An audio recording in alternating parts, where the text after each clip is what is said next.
વિશ્વાસ આખા વિશ્વનો શ્વાસ છે. જેને ભગવાન પર પૂર્ણ વિશ્વાસ છે એનો બેડો પાર થઈ જાય છે. પ્રહલાદની આસ્થા એને ઉગારી લે છે.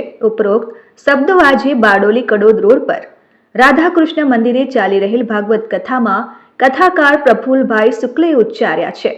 મુખ્ય યજમાન જનકભાઈ ઠાકોર, રમેશભાઈ જગુભાઈ પટેલ, કલ્પનાબેન દેસાઈ, કલાબેન ઠાકોરભાઈ ભક્ત, રીટાબેન, આરટીઓ સુરત, બીનાબેન ઠાકોર સહિત ભક્તોએ પોથી પૂજન કર્યું હતું.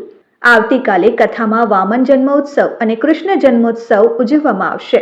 રવિવારે રામપુરા ખારવાસામાં રમેશભાઈ જગુભાઈ પટેલના નિવાસે સવારે 11 વાગ્યે પ્રફુલભાઈ શુક્લનો હનુમાન ચાલીસા સત્સંગ રાખવામાં આવ્યો છે.